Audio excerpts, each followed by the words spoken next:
پوچھا گیا ہر جانب سے مسلمانوں پر مسائل ہیں، میڈیا، سوشل میڈیا، یوٹیوب اور پرنٹ میڈیا، ایسے میں دعوت کا کام کیسے کریں؟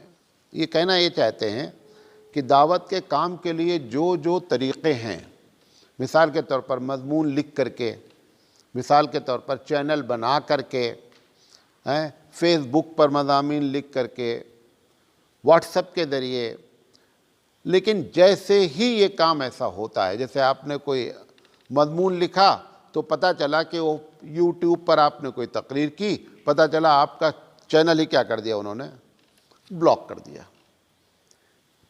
یہ جن صاحب نے پوچھا ہے ان کے ساتھ یہ مسئلہ ہے کہ بھارت میں 15 سے 20 خطرناک قسم کے چینل جو ہے وہ ہمارے سوامی لوگ چلاتے ہیں، جس میں دن بھر اسلام اور مسلمانوں کے خلاف باتیں بولتے رہتے ہیں۔ تو جب کبھی اس میں کوئی ہمارا بندہ داخل ہوتا ہے اور اگر کوئی صحیح جواب دیتا ہے، ایک صاحب ہیں جو بڑے ماہر ہیں، مراد آباد کے ہیں، وہ وید کا بھی علم رکھتے ہیں اور بہت ان کی پکڑ ہے، وہ جب کبھی اس پر ڈالتے ہیں تو تھوڑی دیر کے بعد ان کا جواب کیا کرتے ہیں، وہ ڈیلیٹ کر دیتے ہیں، اور اگر وہ اپنا چینل بنانا چاہتے ہیں تو چینل کو کیا کر دیتے ہیں، بلاک کر دیتے ہیں۔ تو ان کا کہنا یہ ہے کہ پھر ایسے میں دعوت جو ہماری بڑی ذمہ داری ہے، دعوت کا کام کیسے کیا جائے؟ بات بہت معقول ہے، چاہے آپ جو بھی کریں گے، اگر اخبار نکالنا چاہیں گے تو وہ بین ہو جائے گا، مضمون لکھیں گے آپ اندر ہو جائیں گے، یوٹیوب پر بات کریں گے آپ کا چینل بلاک کر دیا جائے گا، بہرحال ساری مصیبتیں ہیں۔ تو اب اس دعوت پھر کی کیسے جائے؟ بھئی مدارس ہی دعوت کا اڈہ ہیں، اب مدارس پر ہی مصیبت آ جائے گی تو دعوت اور جلدی کیا ہو جائے گی، متاثر ہو جائے گی۔ ایک چیز ایسی ہے جس کو کوئی کچھ نہیں کر سکتا، وہ کرنا شروع کر دو۔ کیا مودن صاحب سو رہے ہو؟ اچھا، ایک چیز ایسی ہے جو کوئی بھی نہ بین کر سکتا ہے نہ تمہارے خلاف کوئی کام کر سکتا ہے۔ آپ لوگ کریں گے وہ؟ ایک کام وہ ہے کہ چلتے پھرتے آپ مسلمان بن جائیے، اپنے آپ اسلام کی تبلیغ ہو جائے گی۔ بھئی آپ اگر سچ بولیں گے تو RSS والے آپ کو ماریں گے، آپ وعدہ خلافی نہیں کریں گے تو آپ کو ڈنڈے پڑیں گے، فجر کی نماز سارے مسلمان پڑھنے لگیں گے تو آپ کے خلاف FIR ہو جائے گا، کچھ بھی نہیں۔ جو کام جتنی بھی باتیں آپ نے کہی، یوٹیوب، فیس بک، انٹرنیٹ، چینل، سب پر سب کی گرفت ہے، لیکن تمہارے اخلاق جو رسول اکرم کے اخلاق ہیں، جو اسلام کے، اگر وہ آپ عمل کرنے لگیں، اپنے آپ دعوت ہونے لگے گی اور سب فیل ہو جائیں گے۔ نبی کریم صلی اللہ علیہ وسلم کے زمانے میں بھی یہ الفاظ نہیں تھے، لیکن ترکیبیں سب یہی تھی۔ بھئی ابو جہل کے بارے میں اللہ کے رسول دعوت کے لیے تقریر کرنے جاتے، پیچھے کھڑے ہو کر بولتا کہ ان کی بات نہیں سنو، ان کی باتیں نہیں سنو، وہ پیچھے کھڑے ہو کر اشارہ کرتا۔ تو آخر دعوت کے کام میں رکاوٹ ہوتی نہیں ہوتی؟ 3 سال تک اتنی رکاوٹ تھی کہ آپ کسی کو دعوت دے دیتے تھے، اگر وہ آپ کی بات نہیں مانتا تھا تو بولتا بھیا اس کو یہیں دبا دینا، آگے کسی سے نہیں بتانا۔ یہ سارے حالات نبی کریم صلی اللہ علیہ وسلم پر ہوئے۔ اشعار کے ذریعے آپ صلی اللہ علیہ وسلم کے لوگ حجو کرتے تھے، لفظ محمد کو بگاڑ کر کے لفظ بولتے تھے، میں بولنا نہیں چاہتا ہوں، محمد لفظ بگاڑ کر کے بولتے تھے جس کا معنی غلط نکلا، یہ سب کچھ ہوتا تھا۔ ان سب کا جواب نہیں دیا جا سکتا تھا، کیوں؟ بھئی لاٹھی ہے ان کی، طاقت ہے۔ اللہ کے رسول صلی اللہ علیہ وسلم نے ایک کام کر دیا کہ جو اللہ نے بتایا تھا ویسے زندگی گزارنا شروع کر دیا، سارے لوگ چاروں خانہ چت ہو گئے۔ ہوا نہیں ہوا؟ جو لوگ بہت مخالف تھے وہ سب سلام کرنے لگے۔ کس چیز سے؟ چلتے پھرتے کیا بن گئے؟ وہ مسلمان بن گئے۔ وہ آپ بھی آج کرنے لگے، یہ چاہے جتنا میڈیا پیڈیا سب فیل کر دیں، کچھ بھی نہیں، ضرورت بھی نہیں ہے۔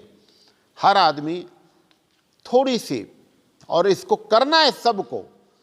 میں ایک چھوٹی سی اپنی مثال دیتا ہوں، ابھی میں نے تقریر میں بات کہی تھی۔ میں روزانہ فجر میں جب جاتا ہوں تو ہمارے گھر کے سامنے غیر مسلم ہے، تو وہ عموماً جھاڑو دیتا رہتا ہے، برہمن ہوگا، صفائی ستھرائی رکھتا ہے۔ میں جاتے ہوئے ہاتھ سے اشارہ کرتے ہوئے چلا جاتا ہوں، روزانہ وہ ہم کو بھی ہاتھ سے۔ ایک دن ہم نکلے گھر سے، اچھا ہم جیسے گھر سے نکلتے ہیں ویسے ہی اہلیہ کیا کرتی، گھر کو اندر سے بند کر لیتی ہیں۔ میں چلا گیا، اس کے دروازے تک پہنچا کہ اچانک بارش شروع ہو گئی، گڑ گڑ گڑ تیز۔ اب پیچھے جائیں گے تو اہلیہ دروازہ بند کر کے نماز پڑھ رہے ہوں گے، ان کی مصیبت آ جائے گی۔ تو میں سولا تیز چلا۔ یہ بندہ کیا کیا، جو بندہ جس کو ہم سلام کرتے تھے، وہ گیا اپنے گھر میں، دوڑ کر چھتری لایا۔ مجھے نہیں معلوم، میں تو آگے آگے جا رہا ہوں، آیا اور پیچھے سے آ کر کے میرے بغل میں کھڑا ہو کر کے چھتری لگا کر کے مجھے مسجد تک پہنچایا۔ کون؟ جس کے بارے میں ہم سمجھتے ہیں کہ یہ ہم سے بہت نفرت کرتے ہیں۔ حبیب مصطفیٰ صلی اللہ علیہ وسلم نے بھی جب مصعب بن عمیر کو مدینہ بھیجا پہلے، تو انہوں نے کہا دو کام کریے گا۔ پہلا کام افشو السلام، خوب وش کرو، خوب سلام کرو۔ کوئی کتنا بڑا بھی دشمن ہو، آپ سلام کرنے لگے اندر سے پانی پانی ہو جاتا ہے، ختم ہو جاتا ہے۔ اور میں آپ کو اپنی پریکٹیکلی بات بتا رہا ہوں، یہ عملی شکل ہے۔ ایک اور واقعہ بتاتا ہوں، مسجد میں بیٹھا ہوں، آپ ہی نہیں سمجھے کہ چھوڑ رہا ہے، ہرشا کمپلیکس ہے یہاں، اس کے سامنے ایک آدمی پانی پوری لگاتا ہے، تو پانی پوری وہ لگا ہی رہا تھا، اچانک ایک گائے آئی اور ایسا اس نے مارا کہ بیچارے کی پانی پوری پانی پانی ہو گئی، ختم، سب ٹوٹ پھوٹ کے گر گئے، چٹنی ادھر ادھر۔ اب جتنے لوگ وہاں تھے سب بیچارے، ارے کچھ کنڑا میں کچھ ہندی میں چھوٹا چھوٹا منہ بنا لیا، وہ بھی بیچارہ۔ میں اتنے میں آیا، گاڑی لگایا تھا، مجھے نہیں معلوم کہ گائے نے کیا ہے، تو میں نے کہا بھیا کیا بات ہے، کیا پرابلم ہے؟ کہا نہیں وہ یہ گائے ایسے ایسے آئی گر گئی۔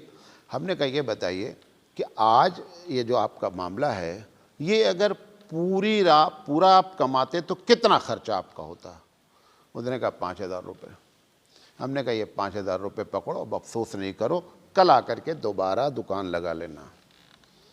اب وہاں جتنے غیر مسلم کھڑے تھے، یہ کرنے کا کام یہ تھا، اگر آپ کو اللہ نے طاقت دیا ہے تو یہ کرنے کا کام تھا۔ سب لوگ چیچی کر کے منہ بنا رہے، وہ تھوڑے مسئلے کا حل ہے۔ یہ اگر سارے مسلمان ایسے کرنے لگے، مسئلہ حل ہو جائے گا کہ نہیں؟ مسئلہ حل ہو جائے گا، مسئلہ حل ہو جائے گا۔ ہم وہ کام کر رہے ہیں جو مسئلہ پیدا کر رہا ہے، ہم وہ کام نہیں کر رہے ہیں جو مسئلہ حل کر رہا ہے۔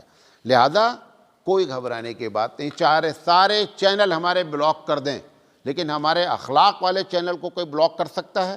کوئی نہیں کر سکتا۔ وہ سب لوگ اختیار کر لو، نہ کرو سب لوگ، کم سے کم 60% لوگ ایسے مسلمان چلتے پھرتے ہو جائیں، اپنے آپ سارے چینل سے بڑا چینل اخلاق کا چینل ہے، جو ہمارے بس میں ہے۔ ثواب الگ سے، نفرت الگ سے ختم، اور جو ہمارے اوپر ذمہ داری اللہ نے ڈالی دعوت کی، وہ فری میں ہو جائے گی۔ لہذا یہ کام کرنے کا ہے۔ بات میری سمجھے؟